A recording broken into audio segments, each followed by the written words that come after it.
Hello everybody, I'm Coral. Welcome back to my channel.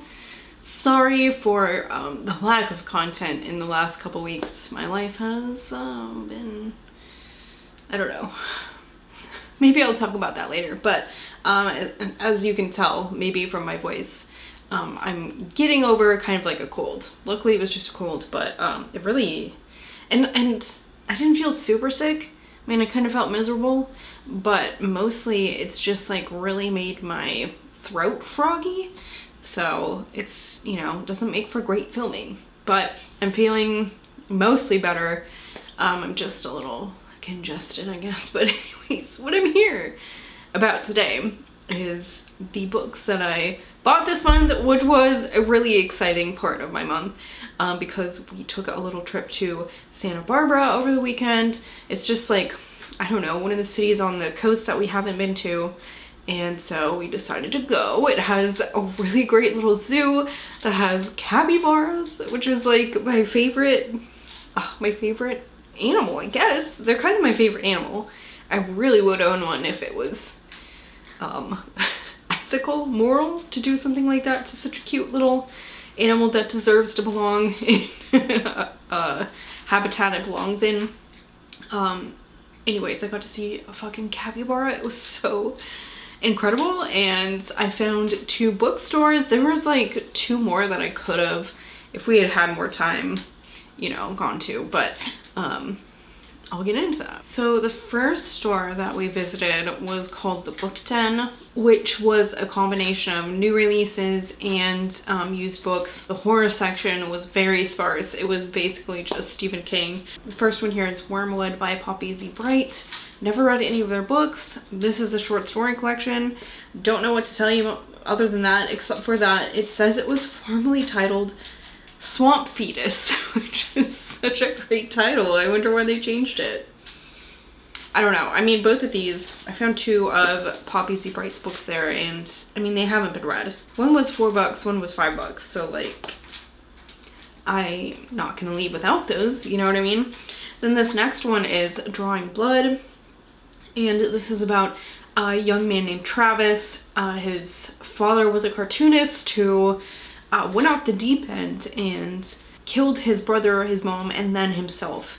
And so Travis is kind of left picking up the pieces of that, and now in an act to get away from the police, because the person he's seeing is like a computer hacker on the run from the law, him and Travis decide to go back to Travis's family home, and Travis starts drawing cartoons of his own and starts to kind of take a descent into madness. You know, I'm assuming that this is going to deal with like grief, family trauma, haunted house, which is a great setting.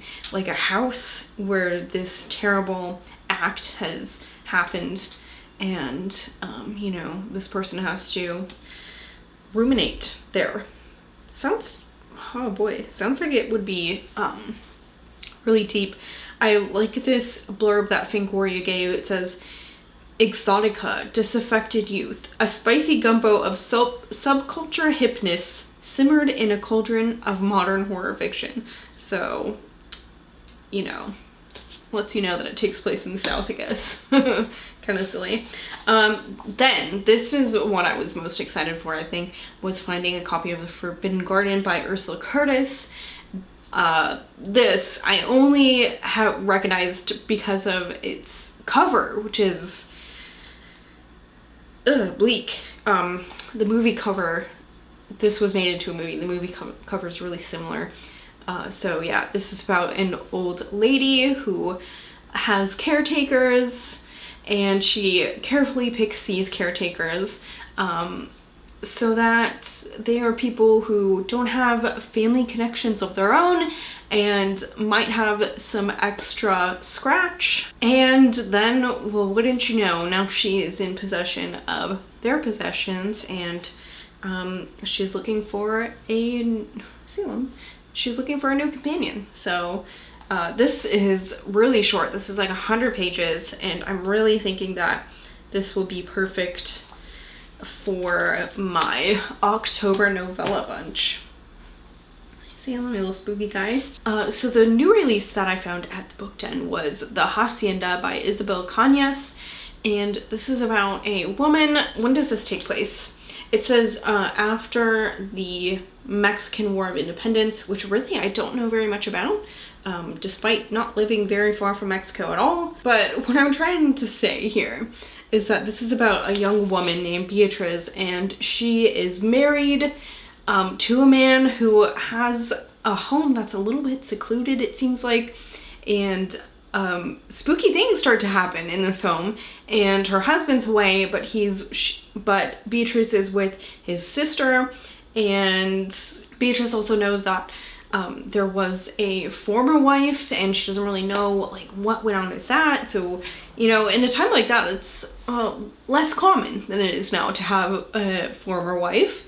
Spooky stuff starts happening in the home, and she enlists the help of a priest who is also a brujo, and I'm assuming there's like demon stuff, ghost stuff, I don't really know, but this sounds really great. It really reminds me of, at least with this setting, Mexican Gothic with the secluded house sort of a thing, and like a newlywed woman with her husband's family who are, you know, aren't treating her super great. I love the cover, and I noticed that the color of the hardback book is just this really pretty, like almost maroon brown.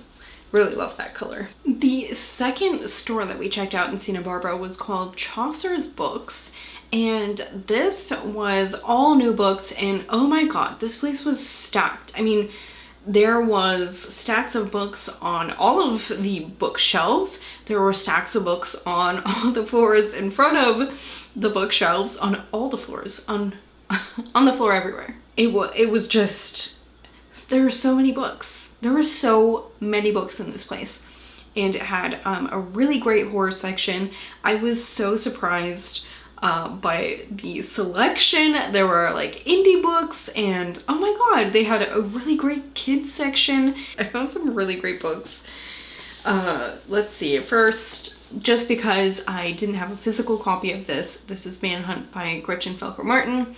This is a post-apocalyptic story where people with too much testosterone in their blood, in their bodies, get turned into feral beasts, and the two main characters in here hunt down the feral men, and they harvest parts of their body that carry estrogen so that they themselves don't turn into feral creatures, because they are both trans women. And there is sort of a war going on in the story against the trans women and the people aligned with them, and the cis women who don't want the trans women around. So it's a great post-apocalyptic story, lots of heart, lots of very interesting, diverse characters, and man, it's gory. It's gory, and it made me really sad at the end.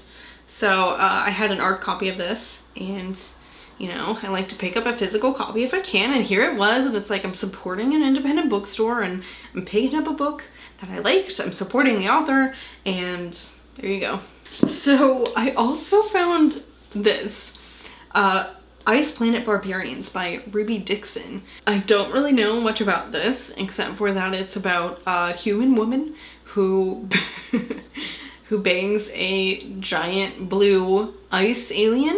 When I found it, it was in the horror section, so I'm wondering if any of you have read this. I didn't want to pick it up because it was in the horror section, but I thought it was kind of strange that it was. So does this have horror elements to it at all? Because what I caught from it is just that it's kind of like a weird paranormal fantasy almost, you know? Or paranormal romance, which is, you know, I mean, like, I know that going into it, right? I didn't pick it up just because it was on the horror shelf, but I'm really curious. Is that just misshelved or what?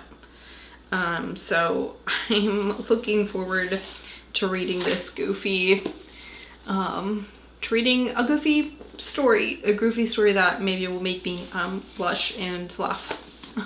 I was really super surprised to see Children of Chicago by Cynthia Paleo in this store, because it's an indie book, and like I don't see that at Barnes and Noble, you know, stuff like that. And so it's like someone had to have known about this book, right? You know what I mean? Like it's not through a major press or anything. So I was so excited when I found this, and this is about a woman who is a detective in Chicago, and she's called to this crime scene, and this crime scene is very similar to the crime scene where her sister was found dead 10 years ago, which alarms her because she's now thinking that somebody called the Pied Piper is back. I'm presuming that's, you know, who they're thinking murdered this person.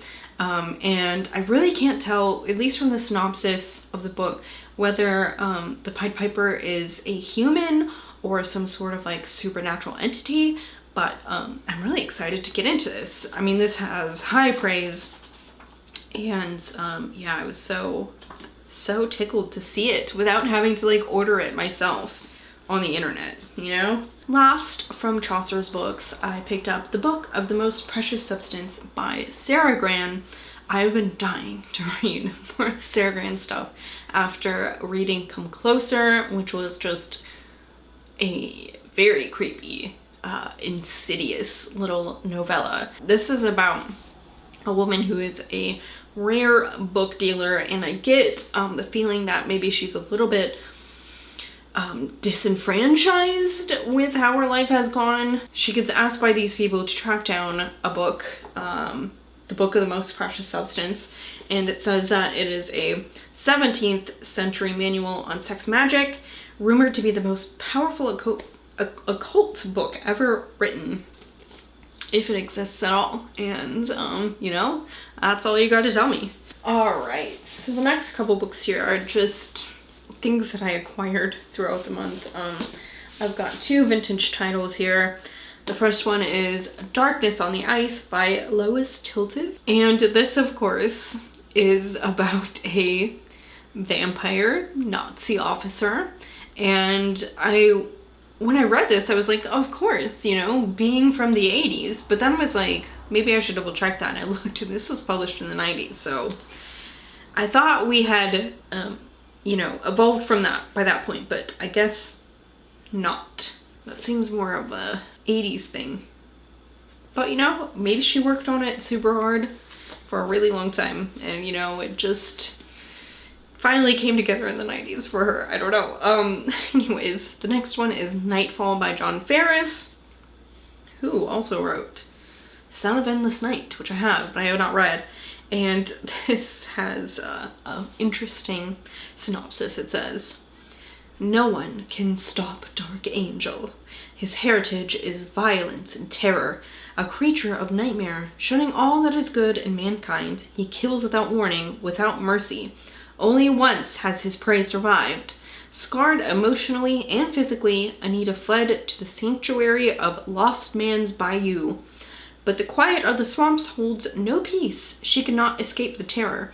Angel will find her, and she will die." So I have no fucking idea what this is about. Like, is it a literal angel of death? Is it like a nickname for a serial killer? I have no idea. Next here is actually a book that my sister-in-law borrowed to me. The last time I saw her, she's like, "Oh yeah, I just read this, then you'll probably like it." This is Manual for Survival, an environmental history of the Chernobyl disaster by Kate Brown. This is about the whistleblowers of Chernobyl who, according to my sister-in-law, were mostly women, which is kind of interesting. And I think that this is mostly the aftermath of Chernobyl, not necessarily like the act of Chernobyl, you know, failing. And this seems like a book that's gonna make me really upset with everything, because time and time again, you know, we just let companies do whatever the fuck they want. We let the government lie to us, and I'm not really sure how we stop that, but it's been going on for a really long time. And this book is another example of that, of how, you know, the government knew the very widespread effects of the disaster at Chernobyl and lied to everybody about it. So, you know, I think this is just gonna make me upset, but I'm gonna read it. Oh yeah, also, finally, I found a copy of Volume 3 of Blood on the Tracks by Shuzo Oshimi. And I really don't know what to tell you about this, except for that I think something uncomfortable is happening in this relationship between this mother and this son. In the first book, there is a family tragedy. And in the second book, you know, it just kind of goes on from there. I've gotten the fourth, so now I've got the third as well, and I could just read those two, knock those out. Ugh, I just need to know what happens, even though it's making me very uncomfortable. And I've said this before, every time I talk about this series, but the artist focuses a lot on the characters' faces, and so I think you get just like a really great grasp on the emotion behind these people. And I mean, he forces you to focus on their faces. It's been a really great series so far. I also found, I'm so excited, I found a used copy of Vultures by Chuck Wendig, which is the last Miriam Black book. I can't tell you guys how much I have loved this series, and I'm really very worried about what's gonna happen to Miriam in this last book, because the stakes get higher every single book, and like this is the last one, and the end of the fifth book is like, what are we gonna do? What are we gonna do, Miriam? What the fuck? You know? So, my god. Miriam Black, the first book is called Blackbirds, and that's, you know, where we get introduced to Miriam, who can see a person's death if she touches them, and it's really kind of fucked up her entire life. So she's trying to fix things, and it's not going well. Then I also had 2 new releases this month. I really tried to get to The Book of Night by Holly Black, but I just don't think I'm going to this month, and that's okay. I'll just, you know, save it for next month. But this is about a young woman named Charlie who works in kind of like the black market. She works with some kind of bad people who are magicians who do bad stuff to other people. And in this world, I just know that like you can do things to people's shadows. I'm not really sure where this fits in with Charlie and her shit, but like I'm sure I'm gonna find out, right? This is, I believe, Holly Black's first like adult novel, and I really loved her Cruel Prince series, which was really excellent. So I'm really looking forward to this. I also picked up The Fervor by Omakatsu, which is another historical novel. This is about a mother and her daughter. The mother is a Japanese immigrant. However, her daughter is born in America. She's an American citizen, but that doesn't matter when World War II happens and Japanese Americans are put into internment camps. And that's where this mother and her daughter find themselves. And while they're in this prison camp, this illness hits and people start acting very strangely. And then also there's like a spider demon, right? Like some sort of yokai going on. And what else could you ask for? I mean, just the setting itself is enough to make me buy it. But when you add this strange illness that makes people act in ways they wouldn't, and then also a fucking spider demon, like what is going on here? I can't wait to read this one. And my god, the cover is so eye-catching. Oh, there's some cool detail on here that I didn't notice before. Very interesting. Very interesting. Alright, and the last 3 books I'm not going to go into great detail about because these were from a Nightworms package. I think it was last month's Nightworms package. That just didn't get put on my shelves. I don't know. I can't remember when these fucking came to my house. I don't think that these are from, I don't think we've gotten our package for May yet. So I think these are April's books, and I can't remember if I talked about them in my last wrap up.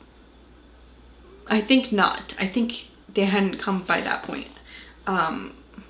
But anyways, first one, And Then I Woke Up by Malcolm Devlin.